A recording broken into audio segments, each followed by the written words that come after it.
खबरों का सारथी। अयोध्या के मिल्कीपुर में उपचुनाव के लिए वोटिंग जारी। उपचुनाव में मैदान में 10 प्रत्याशी बीजेपी और सपा के बीच कांटे की जंग। आज प्रयागराज महाकुंभ पहुंचेंगे पीएम मोदी। 11 बजे करेंगे संगम में स्नान। गंगा आरती में पीएम मोदी होंगे शामिल। महाकुंभ भगदड़ पर एक्शन मोड में सीएम बोले, महाकुंभ भगदड़ का एक भी आरोपी नहीं बचेगा। आसमान में हो छुपो या पाताल में बचना नामुमकिन। महाकुंभ से लौटने लगे साधु संत। शिवरात्रि और होली मनाने वाराणसी जाने की तैयारी में नागा सन्यासी। वाराणसी में किए जा रहे हैं पुख्ता इंतजाम। रामलला की आरती और दर्शन में बदलाव। 6 फरवरी से लागू होगा नया टाइम टेबल। 6 बजे सुबह श्रृंगार आरती के बाद रामलला के शुरू होंगे दर्शन। औरैया जिले में भेड़िए की दस्तक। खूंखार भेड़िए ने चारा काटने गई महिला को बनाया अपना शिकार। अजीत महल के हजरत ने दहशत से आए। आप देख रहे हैं के न्यूज, खबरों का सारथी। बात कर रहे हैं मिल्कीपुर उपचुनाव का रण। आज अयोध्या की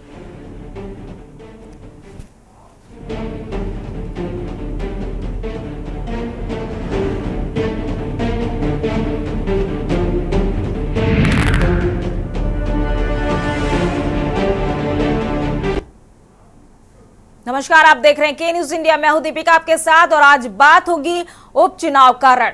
अयोध्या की मिल्कीपुर सीट पर वोटिंग जारी है। मिल्कीपुर सीट पर उपचुनाव के लिए वोटिंग सुबह 7 बजे से शुरू हो चुकी। बीजेपी और सपा के बीच कांटे की टक्कर देखी जा रही है। उपचुनाव में मैदान में 10 प्रत्याशी जंग में है।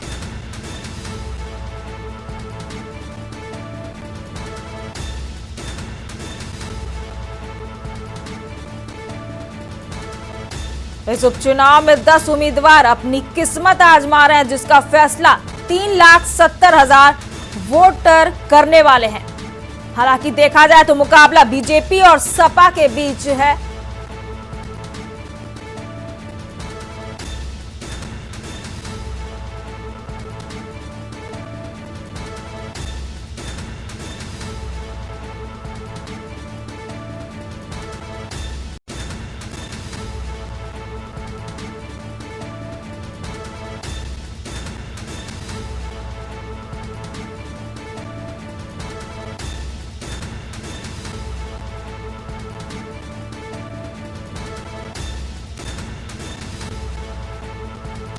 मिल्कीपुर में उपचुनाव के लिए आज वोटिंग सुबह 7 बजे से शुरू हो चुकी है और शाम 5 बजे तक ये वोटिंग प्रक्रिया चलती रहेगी।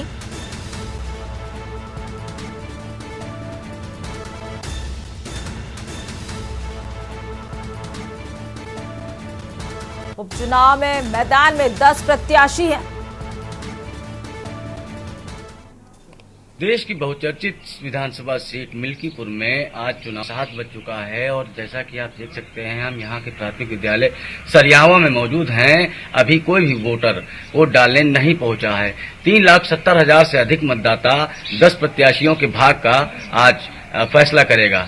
मिल्कीपुर से के न्यूज के लिए राहुल त्रिपाठी की रिपोर्ट। इस वक्त मैं मौजूद हूं मिल्कीपुर में और मिल्कीपुर में चुनाव की प्रक्रिया शुरू हो चुकी है। वोटिंग होना शुरू हो चुकी है और यहाँ पे वोटर्स धीरे धीरे करके अपने मत को मतदान पेटी में दे रहे हैं, जमा कर रहे हैं। हमारे साथ हैं जिन्होंने अभी अभी वोटिंग की है। हमारे साथ, क्या नाम है भैया आपका? अवधेश कुमार। अवधेश जी, आपने अभी भी वोटिंग की है। कैसी व्यवस्थाएं हैं, कैसा रहा वोटिंग में आपका अनुभव, वो जरा हमसे साझा कीजिए। व्यवस्था अच्छी है। मशीन शुरू हो गई है। 7 बजे से मतदान शुरू हो गया। मैंने तीसरा वोट डाला। आप तीसरे नंबर पर वोटिंग करें। तो मतदान के साथ साथ आपको यहाँ की व्यवस्थाएं कैसे लगी? वोट डालने में कोई परेशानी तो नहीं? नहीं, कोई परेशानी नहीं है। वोट पड़ रहा है। अच्छा, जनता क्या चाह रही है, किस मुद्दों पर वोट दे रही है यहाँ पे, उसका क्या रुझान है? जनता को क्या चाहिए? केवल उसको बेरोजगारी, महंगाई से निजात चाहिए। महंगाई बहुत ज्यादा थी यहाँ पे मुद्दों पे। अच्छा, जो सामने आप देख रहे होंगे अभी हाईवे बनी है, ये सारी इसी शासनकाल में बना है। इससे क्या असर पड़ा है इस पूरे क्षेत्र पे? अब ये तो पहले से प्रस्तावित थी। जो सरकारें आएंगे वो तो बनाएंगे। देश को आगे ले जाना है तो ये कार्यक्रम करना पड़ेगा। अच्छा, अयोध्या सीट हार गई थी, तो उसका असर रहेगा? 100%। तो यहाँ पे क्या आपको संभावना लग रही है, किसका पलड़ा भारी? सरकार उपचुनाव जानते हैं, शासन सत्ता का होगा हम्म। ये है, लेकिन ऐसा नहीं है। यहाँ की जनता बहुत जागरूक जनता है, तो बहुत जागरूक जनता, इस जिले की सबसे जागरूक विधानसभा। तो इस हमारे साथ भाई साहब थे जिन्होंने वोटिंग करी है, अभी अभी अपने मत को देकर बाहर आए हैं और यहाँ के प्रत्याशियों का भविष्य तय किया है इन्होंने अपने बहुमूल्य वोट से।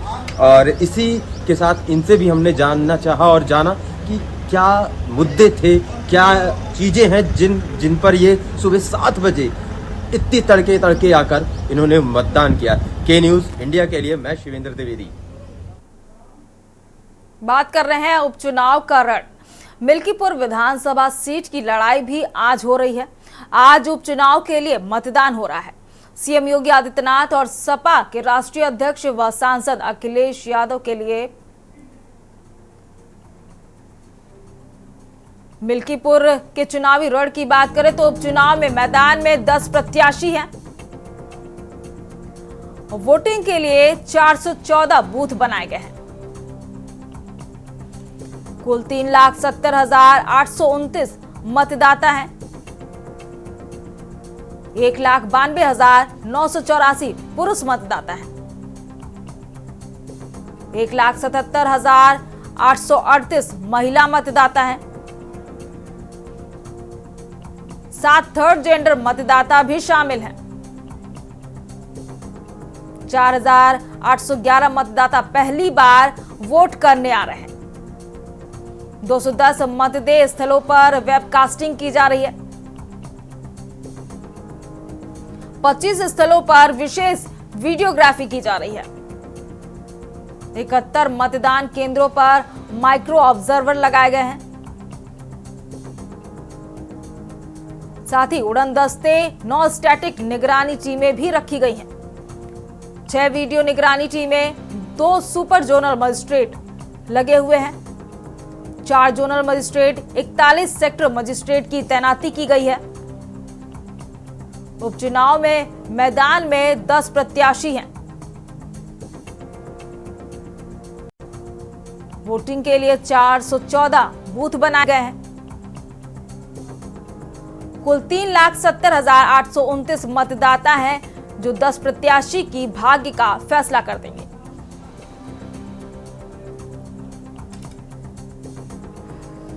हमारे साथ मिल्कीपुर से राहुल त्रिपाठी जुड़ चुके हैं। राहुल त्रिपाठी, अगर बात करी जाए इस वक्त चुनाव की तो 7 बजे से शुरू हो चुकी है प्रक्रिया, अभी क्या स्थिति है बूथ पर? देखिए, बजे कुछ 10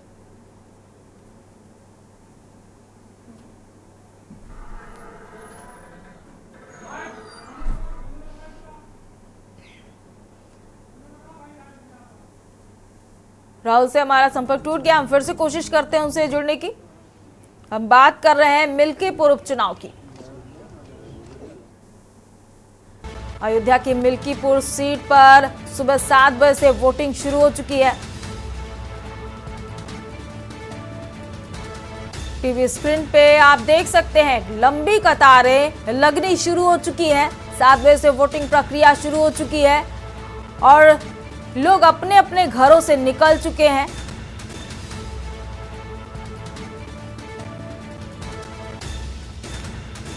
आज मिल्कीपुर सीट पर उपचुनाव के लिए वोटिंग शुरू हो चुकी है। सुबह 7 बजे से ये प्रक्रिया शुरू हो गई और शाम के 6 बजे तक ये वोटिंग चलती रहेगी।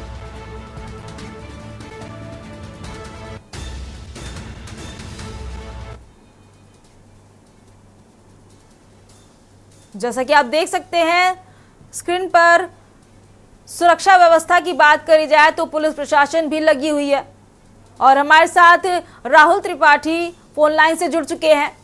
राहुल त्रिपाठी, अगर बात करी जाए पोलिंग बूथ की तो सुबह 7 बजे से वोटिंग शुरू हो चुकी है, अभी क्या स्थिति है पोलिंग बूथ पर? देखिए, सुबह 7 बजे से कुछ 10 मिनट की करीब देरी तक यहाँ पर मतदान नहीं शुरू हुआ था सरियावा मतदान केंद्र पर, लेकिन अभी देखा जाए तो भारी भीड़ इकट्ठा हो चुकी है। ठीक ठाक लाइन लगी हुई है। जिस बूथ पर अभी हम लोग मौजूद हैं यहाँ 940 मतदाता हैं, जिनमें से लगभग 100 मतदाता अपना मत का प्रयोग कर चुके हैं। और सबसे बड़ी बात यह है कि महिलाएं भी बढ़ चढ़ कर मतदान केंद्रों पर आ रही हैं मतदान करने के लिए, और युवाओं को में भी खासा उत्साह देखने को मिल रहा है। राहुल, अगर बात करी जाए व्यवस्था की, तो प्रशासन की तरफ से बात की गई थी कि व्यवस्था पूरी तरह से चाक चौबंद रहेंगी, तो पोलिंग बूथ पे किस तरह की व्यवस्थाएं दिख रही हैं? जी बिल्कुल, सुरक्षा व्यवस्था की बात किया जाए, 14 कंपनी पैरामिलिट्री फोर्स लगाई गई थी और 1000 अतिरिक्त पुलिस बल भी तैनात किया गया है। यहाँ प्रत्येक बूथ पर देखा जा सकता है कि चप्पे चप्पे पर सुरक्षा व्यवस्था बहुत ही चाक चौबंद है, और अभी तक किसी प्रकार की कोई ऐसी जानकारी नहीं आई है। राहुल त्रिपाठी, कितने राउंड में चुनाव संपन्न हो जाएगा?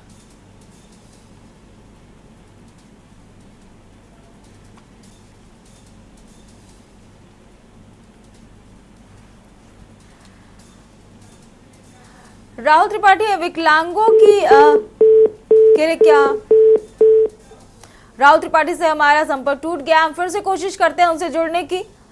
बात कर रहे हैं मिल्कीपुर उपचुनाव की, जहां मैदान में 10 प्रत्याशी में जंग छिड़ी हुई है। भाजपा और सपा में कड़ी टक्कर देखने को मिल रही है। दोनों पार्टियां एक कड़े मुकाबले में हैं। आज 10 प्रत्याशी की भाग्य का फैसला 3,70,000 वोटर करेंगे। 8 फरवरी को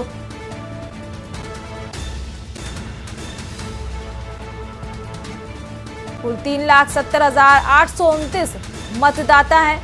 1,92,984 पुरुष मतदाता हैं। वहीं महिलाओं की बात करी जाए तो 1,77,838 महिला मतदाता की गिनती है। थर्ड जेंडर मतदाता भी शामिल किए गए हैं। 4,811 मतदाता पहली बार वोट करने आएंगे। 210 मतदेय स्थलों पर वेबकास्टिंग की जा रही है। 25 स्थलों पर विशेष वीडियोग्राफी की व्यवस्था की गई है। 71 मतदान केंद्रों पर माइक्रो ऑब्जर्वर लगाया गया है और साथ ही 9 उड़न दस्ते, 9 स्टैटिक निगरानी टीमें भी लगाई गई हैं। 6 वीडियो निगरानी टीमें, 2 सुपर जोनल मजिस्ट्रेट तैनात किए गए हैं। 4 जोनल मजिस्ट्रेट, 41 सेक्टर मजिस्ट्रेट की तैनाती की गई है। उपचुनाव मैदान में 10 प्रत्याशी हैं और वोटिंग के लिए 414 बूथ बनाए गए हैं। कुल 3,70,829 मतदाता हैं, जो 10 प्रत्याशी की भाग्य का फैसला लिखेंगे।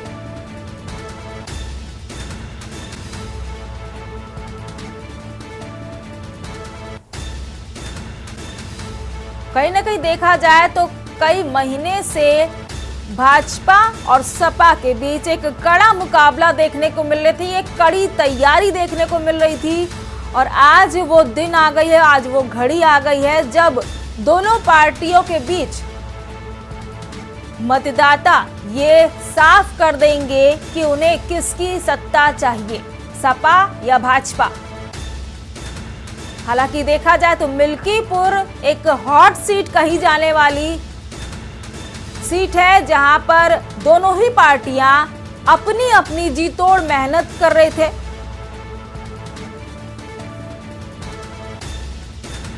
और लगातार कोशिश कर रहे थे कि अपने पाले में कितने वोट आ जाएं।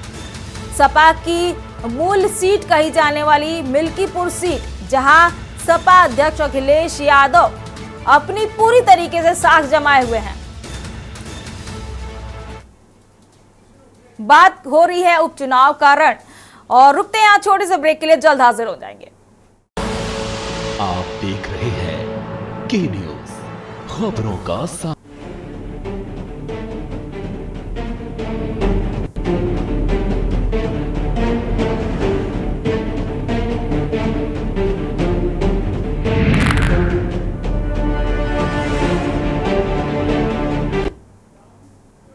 ब्रेक ब्रेक के बाद वापस आ चुके हैं और बात हो रही है उपचुनाव के रण की। आज बीजेपी और सपा की एक कड़ी टक्कर देखने को मिल रही है। सुबह 7 बजे से वोटिंग प्रक्रिया शुरू हो चुकी है। शाम 6 बजे तक ये वोटिंग चलती रहेगी और वोटिंग को लेकर सुरक्षा व्यवस्था भी चाक चौबंद की गई है। सभी पोलिंग बूथ पर व्यवस्थाओं के मद्देनजर पुलिस प्रशासन पूरी तरह से अलर्ट मोड पर है ताकि किसी भी तरह की अनहोनी या फिर कोई घटना न घटित हो पोलिंग बूथ पर।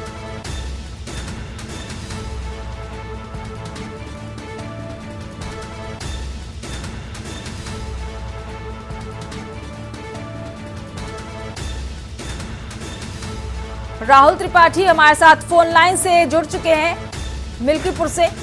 राहुल, जैसा कि टीवी स्क्रीन पे भी हम देख सकते हैं कि लोग अपने अपने घरों से निकल चुके हैं, वोटिंग की प्रक्रिया शुरू हो चुकी है और एक लंबी कतार देखने को मिल रही है। जी बिल्कुल। तो क्या लग रहा है कि इस मुद्दे पर लोग वोट कर रहे हैं? क्या मुद्दे हैं इस बार? देखिए, जो लोगों से सुनने को मिल रहा है, जो यहाँ के लोग बता रहे हैं, सबसे बड़ा इस बार का जो मुद्दा है वो महंगाई और बेरोजगारी ही ज्यादा माना जा रहा है। कहीं ना कहीं ये मुद्दा हर दूसरी जुबान से सुनने को मिल रहा है। वहीं ज्यादातर लोग जो मध्यम वर्गीय परिवार से आते हैं वो बजट के प्रभाव में भी देखे जा सकते हैं। राहुल, आपके आसपास लोग होंगे, उनसे बात करिए। आपने उनसे बात की होगी, उनका और किस विषय पे रुझान निकल कर आ रहा है सामने? क्योंकि एक तरह से देखा जाए भाजपा और सपा दो पार्टियां ऐसी हैं जो कड़े मुकाबले में है मिल्कीपुर सीट पर, तो कौन सी पार्टी को लोग ज्यादा प्रमुखता दे रहे हैं? देखिए, यहाँ कुल 10 प्रत्याशी मैदान में है, जिनमें से प्रमुख रूप से जिनका चुनाव माना जा रहा है वो भारतीय जनता पार्टी और समाजवादी पार्टी के बीच में है। लेकिन जातिगत आंकड़े जो इस हिसाब से कयास लगाया जा रहा है, यानी लोगों का जो कहना है कि कहीं ना कहीं आजाद समाज पार्टी का प्रत्याशी भी जो मैदान में है कुछ ना कुछ समाजवादी पार्टी का वो नुकसान अवश्य करेगा, क्योंकि यहाँ की जो आबादी है वो बहुत समाजवादी पार्टी का एक तरह से इसको गढ़ भी कहा जा सकता है। और यहाँ के हाल ही में सांसद हुए अवधेश प्रसाद, उनकी सीट रही है, तो कहीं ना कहीं उनकी प्रतिष्ठा भी एक तरफ दांव पर है। वहीं भारतीय जनता पार्टी अपनी साख बचाने में कोई कसर नहीं छोड़ रही है। अब ये तो मतदाता ही आज फैसला कर देंगे कि इनका किसके पक्ष में मतदान होना है।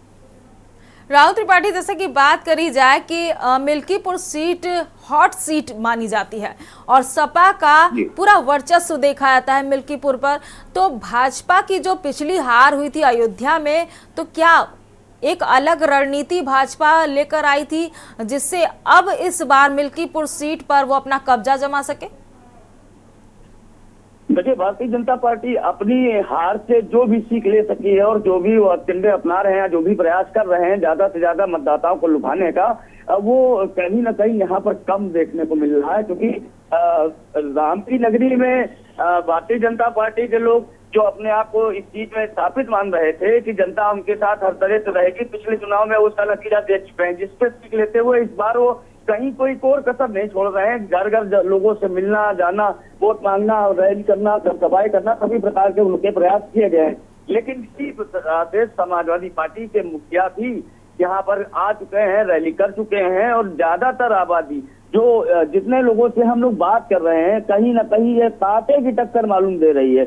और इस पर गौर किया जाए तो इस बार युवा वर्ग कहीं निर्णायक साबित हो सकता है। जो नए मतदाता जुड़े हैं वो उनका भी रुझान कहीं ना कहीं सरकार की ओर बढ़ रहा है। जो नए बजट आ रहे हैं, लेकिन सबसे ज्यादा जो अड़चन आ सकती है वो महंगाई और बेरोजगारी का ही मुद्दा होगा। राहुल, अगर बात की जाए पोलिंग बूथ की, तो वहां दिव्यांग जनों के लिए क्या सुविधाएं की गई हैं? देखिए, दिव्यांग जनों के लिए कोई विशेष, जिस बूथ पर अभी हम लोग यहाँ मौजूद हैं, इस तरह का कोई विशेष चीज नहीं यहाँ पर देखने को मिल रही है। लेकिन जैसा कि जो जानकारी दी गई है कि यदि ऐसा कोई व्यक्ति आता है तो उसको बूथ तक ले जाने और लाने के लिए यहाँ पर जो सुरक्षा में मौजूद कर्मी है वो सहायता कर रहे हैं। इसके अन्यत्र देखा जाए तो पीने का पानी की व्यवस्था साफ सुथरी दिख रही है, साफ सफाई भी है और यहाँ पर सिक्योरिटी भी पर्याप्त मात्रा में देखी जा सकती है। मतदाता को रिझाने के लिए और किस किस तरीके के प्रयास किए गए हैं राहुल, ताकि ज्यादा से ज्यादा वोट अपने पाले में आ जाए, चाहे बात सपा की हो चाहे भाजपा की हो? देखिए, दोनों ही राजनीतिक दल अपने हिसाब से मतदाताओं को लुभाने के लिए जो भी प्रयास हथकंडे अपना सकते थे अपना रहे हैं। यहाँ तक कि ये आज चुनाव हो रहा है, बीती रात तक ये स्थिति रही है कि कहीं न कहीं अलग अलग प्रत्याशियों के समर्थकों को देखा गया रात में प्रचार का प्रयास करने का या किसी व्यक्ति विशेष पर निगरानी करने का। तो सारा जो चुनाव का हथकंडा होता है वो एक दिन पहले कहीं ना कहीं लॉक हो जाता है, ऐसा माना जाता है। जो विशेषज्ञ चुनाव के हैं वो इस पर बताते हैं कि ज्यादातर जो चुनाव के नतीजे होते हैं वो एक दिन पहले तय हो जाते हैं। तो अब ये स्थिति यहाँ से जो पैदा हो चुकी है कि अब बाकी के 8 प्रत्याशियों के बीच में चुनाव नहीं रह गया है, बस वो किस प्रत्याशी का नुकसान करेंगे ये जरूर हो सकता है। बाकी ये चुनाव पूरी तरह से समाजवादी पार्टी और भारतीय जनता पार्टी के बीच का है। वो राहुल, अगर बात करी जाए थर्ड जेंडर की, तो अभी सुबह से लेकर क्या अभी कोई ऐसा दिखा उम्मीदवार जो थर्ड जेंडर से हो, जिसके अपने खुद के कोई सुविधाओं को लेकर, उन्होंने कोई मांग को लेकर किसी पार्टी को वोट किया हो? देखिए, यहाँ पर टोटल 7 थर्ड जेंडर के वोटर हैं जी। ऐसे कोई उनमें के उम्मीदवार नहीं। जो 10 उम्मीदवार हैं उनमें से एक महिला है, बाकी 5 निर्दलीय उम्मीदवार हैं, 5 पार्टीगत हैं जिनमें से एक महिला भी है। और जो मतदाता की गिनती है उसमें सिर्फ आप एक पर अगर ध्यान दिया जाए 3,70,829 कुल मतदाता हैं, 1,92,000 पुरुष मतदाता है, 1,77,838 महिला है। थर्ड जेंडर मात्र 7 हैं और 4800 के करीब नए युवा मतदाता भी शामिल हो चुके हैं। राहुल, आप हमारे साथ बने रहिए, हम आगे भी आपसे अपडेट लेते रहेंगे। बात हो रही है मिल्कीपुर सीट के उपचुनाव की, जहां वोटिंग प्रक्रिया सुबह 7 बजे से शुरू हो चुकी है और लोग अपने अपने घरों से निकल चुके हैं वोट के लिए। शाम 6 बजे तक ये वोटिंग प्रक्रिया चलती रहेगी और आज 10 प्रत्याशी के भाग्य का फैसला 3,70,000 वोटर कर देंगे। 8 फरवरी को इसके नतीजे आ जाएंगे और ये क्लियर हो जाएगा कि किसकी सत्ता बनेगी मिल्कीपुर में।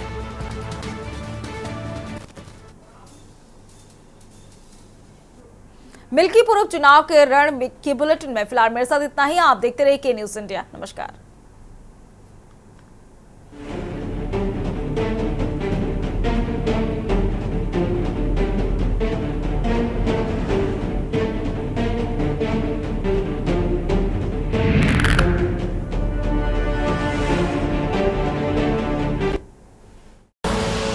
आप देख रहे हैं के न्यूज़, खबरों का सारथी।